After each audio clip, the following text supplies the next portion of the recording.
Soalan yang pertama yang boleh kita ajukan kepada Sahibu Samahah berkaitan dengan pertanyaan daripada seorang ini. Dia mempunyai masalah bisikan hati. Kadang-kadang terlintas bisikan-bisikan hati yang tidak elok, sehingga bisikan-bisikan tersebut, kata-kata hati tersebut membawa kepada merosakkan akidah umpamanya. Bisik supaya suruh murtad, bisik supaya macam-macam lah perkara yang boleh membawa kepada kerosakan akidah. Dan dia rasa dia cuba melawan bisikan-bisikan tersebut, kata-kata hati, tapi dia rasa teriakan, sehingga dia ragu-ragu akan keimanan dia syahadah semula. Dan dia bertanya, bagaimanakah perkara ini yang sering berulang kali berlaku pada diri dia? Adakah betul perbuatannya? Bagaimana dengan hubungannya dengan suami dan sebagainya? Jadi mungkin Sahibu Samahah dapat memberi sedikit penjelasan. Tafadhal. Assalamualaikum warahmatullahi wabarakatuh. Alhamdulillah, nahmaduhu wa nasta'inuhu wa nastaghfiruh, wa na'udzu billahi min syururi anfusina wa min sayyiati a'malina. Man yahdihillahu fala mudilla lahu wa man yudlil fala hadiya lahu. Asyhadu an la ilaha illallah wahdahu la syarika lahu wa asyhadu anna Muhammadan abduhu wa rasuluhu, amma ba'd. Al-Fadil Ustaz Muhammad Khidir bin Abdul Ghani, Tuan Imam 1, Imam 1, Imam 2, jawatan kuasa masjid yang kapet baru ni, pijak tu lembut ni, ada 3 bulan dah kapet. Tahniah lah. Sebahagian masjid masih duduk cari kapet dah bah. Masjid ni dah ada kapet baru. InsyaAllah dalam siri-siri ini saya akan cuba menjawab soalan-soalan yang dikemukakan, dan juga jika tuan-tuan juga ada soalan sekadar yang mampu untuk saya jawab. Balik kepada soalan yang tadi, kita secara umumnya kita boleh bahagikan was-was ni, benda yang bisikan ini dalam diri ini, dia ada 3. Satu ialah was-was ataupun bisikan ke arah nak buat benda-benda yang tak elok, yang memang kita suka. Contohlah, tengok duit banyak sangat, asal macam nak ambil, lagi ambil, tak nak duduk, dia duduk bisik kata nak ambil. Perempuan, lelaki, hubungan itu, dan semua yang mana nafsu kita suka. Dan benda ini akan ada dalam diri kita. Kalau syaitan tak bisik pun, memang nafsu pun dia mau, dia suka. Inna nafsa la ammaratun bisu. Nafsu suruh benda yang tak elok. Apatah lagi syaitan bisik, dan kadang-kadang kawan-kawan hak jahat pun bisik. Min syarril waswasil khannas. Tu al-khannas tu, dia kejahatan bisikkan al-khannas, syaitan yang membisik. Alladhi yuwaswisu fi sudurin nas, yang membisikkan di dada manusia, minal jinnati wan nas. Itu bisikan yang pertama, was-was. Was-was yang ajak kepada benda, bahagian pertama, was-was yang ajak kepada benda yang tak elok, tapi benda tu memang sonok. Kita sonok nak buat. Nafsu kita kata nak, syaitan pun kata go, pergi. Ini mungkin, ini tak cukup, bahagian ni dia tak cukup dengan a'udzubillahi minasyaitonirrajim. Cukuplah, boleh, memanglah kunci dia juga, tapi kena mujahadah, kena diri, kena bertahan supaya tak pergi. Wa amma man khafa maqama rabbih wa nahan nafsa 'anil hawa, itu adapun orang yang takut the position of his God, kedudukan ketinggian Tuhan dia dan menghalang diri dia daripada hawa nafsu. Menghalang diri dia daripada hawa nafsu. Bergaung, tuan-tuan tak dengar? Dengar okey? Dan menghalang diri dia daripada hawa nafsu. Yang tu bahagian pertama. Kita boleh fight kalau kita bersungguh. Lawan bahagian pertama ni, kita duk lawan bisikan tu, pahala besar. Pahala besar. Bisikan yang kedua ialah was-was yang datang disebabkan kerana diri kita tak suka. Tapi was-was ni dia main dalam kepala kita. Sebahagiannya kerana syaitan, sebahagiannya memang kita pelupa ke apa, dicampur. Contoh, semayang je dia was-was. 3 rakaat, 4 rakaat. Setiap kali semayang dia main was-was. Ambil ayat semayang saja, dia was-was. Kena tak kena, kena tak kena. Ambil wudu, keluar daripada bilik ayat, dia main. Ambil tak ambil tadi, ambil tak ambil. Itu was-was. Was-was tu syaitan sebahagiannya. Dan was-was ni, ulama-ulama tulis kitab untuk lawan was-was ni. Al-Imam Ibnul Jauzi, dia tulis kitab Talbisul Iblis. Al-Juwaini dalam mazhab Syafi'i tulis kitab tentang tafsirah. Nak bahaskan tentang perbezaan antara was-was dengan al-ihtiyat. Dalam mazhab Syafi'i ni dia kata tak apa, kita ambil langkah berhati-hati. Apa nak beza antara berhati-hati dengan was-was? Sehingga fuqaha tulis. Yang ni a'udzubillahi minasyaitonirrajim. Yang ni pun dapat pahala. Siapa yang elak was-was tu, kalau dia selalu was-was tu, Nabi kita falyatil yaqin, datangkan yang yakin. 3 4 3. Tu sedok nah, 3 4 1 2. Sudah.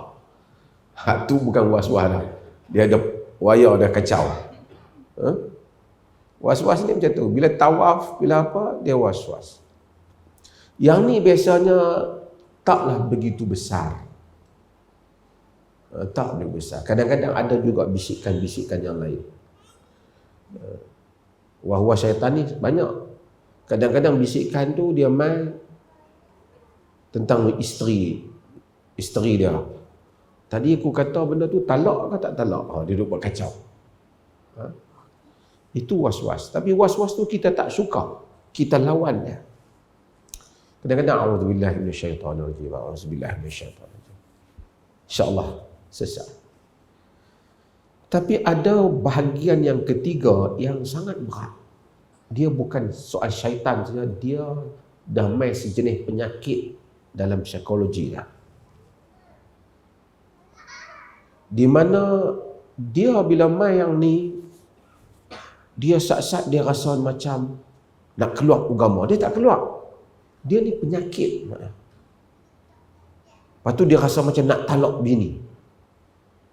Dia non-stop duk kacau dia. Dia kadang-kadang hal ini sebab syaitan, kadang-kadang disebabkan kerana gangguan jiwa yang dia perlu pergi berubat. Dipanggil dalam bahasa Arab al-waswas al-qahri. Ada satu Dr. Tariq tulis tu buku kutip kecil dalam buku ni. Ini sejenis yang berlaku dan sebahagian orang. Itu yang kacau tu. Kadang-kadang selalu duk main jumpa saya. Saya duk rasa macam saya talak bini saya, mufti. Dia kacau. Saya duk rasa macam saya ni orang duk bisik suruh keluar agama. Tuan-tuan pernah dengar? Jumpa orang tu. Kadang-kadang berlaku. Kalau dia under control, dia masih waras. Dia tak hilang ingatan dia, dia kena fight benda tu. Dia kena lawan benda tu. Apa hukum syarak mengenai ini? Hukum syarak dia, nak rangkumkan 3 was-was ni, kita ambil beberapa hadis Nabi SAW.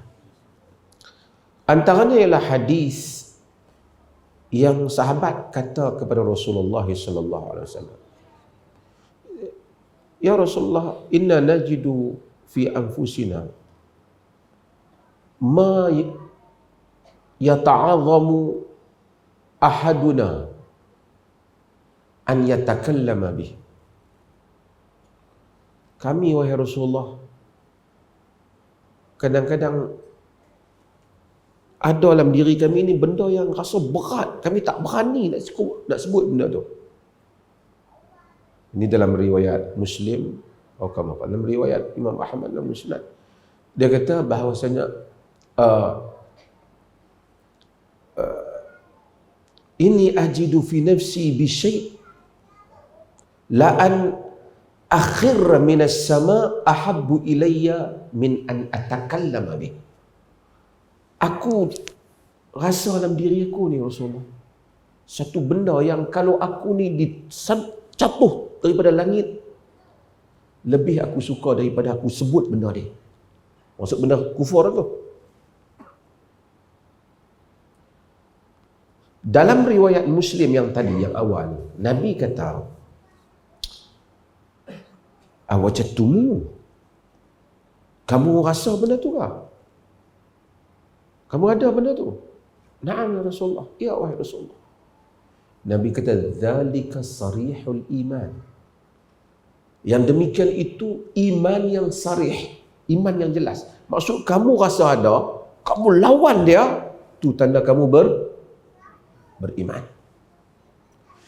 Di dalam riwayat Imam Ahmad, di dalam Musnad, Nabi SAW kata, Allahu Akbar, Allahu Akbar, Allahu Akbar, alhamdulillahilladzi radda kaidahu ilal waswasah. Allahu Akbar, Allahu Akbar, Allahu Akbar. Segala puji bagi Allah yang menolak rancangan syaitan itu, ada rencana syaitan itu kepada was-was. Tak jadi kufur, sekadar was-was saja. Dalam hadis lain yang diriwayatkan oleh Bukhari dan Muslim, Nabi SAW kata, la yazalun nas yatasaalun hatta yuqal hadha Allahu khalaqal khalqa faman khalaqallah. Nabi kata manusia ni sentiasa akan bertanya-tanya sampai satu peringkat dia akan tanya, Allah ciptakan makhluk. Siapa cipta Allah? Siapa cipta Allah?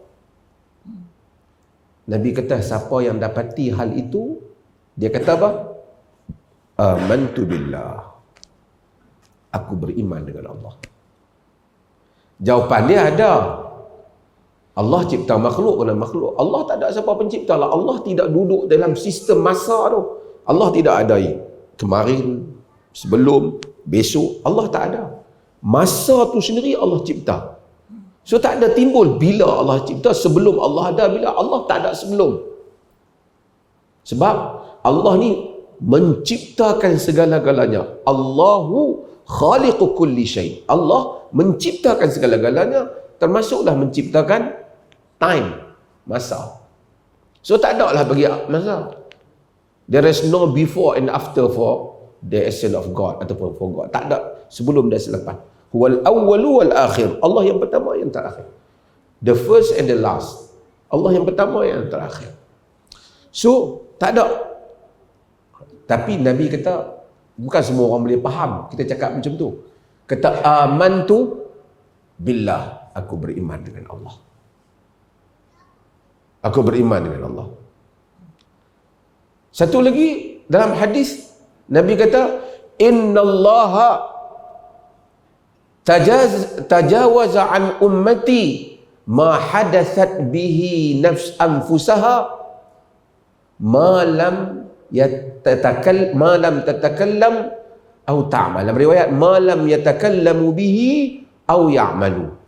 Allah maafkan umat aku ini apa yang timbul dalam diri dia, selagi mana dia tak kata dan dia tak buat. Nak bagi tuan-tuan faham macam ni. Tiba-tiba syaitan duk main, aku talak bini aku, ataupun dia main penyakit.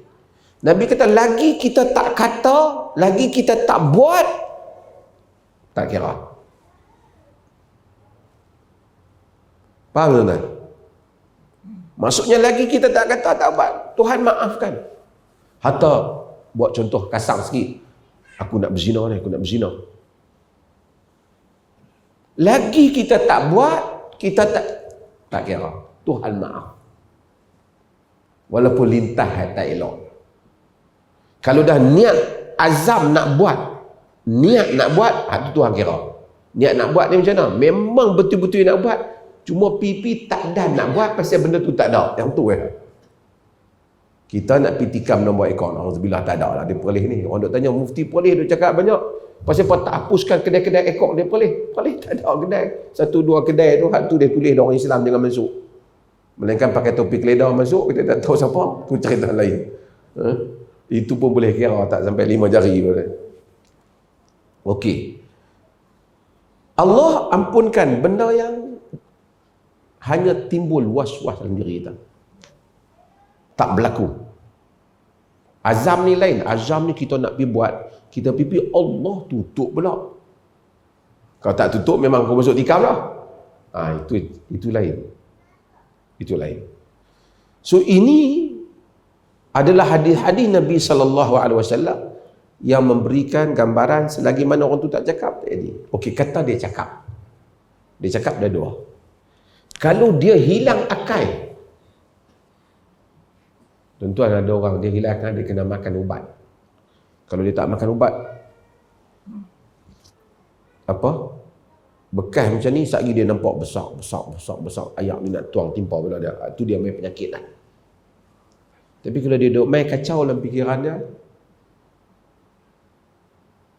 dia lawan benda tu, dia mendapat pahala.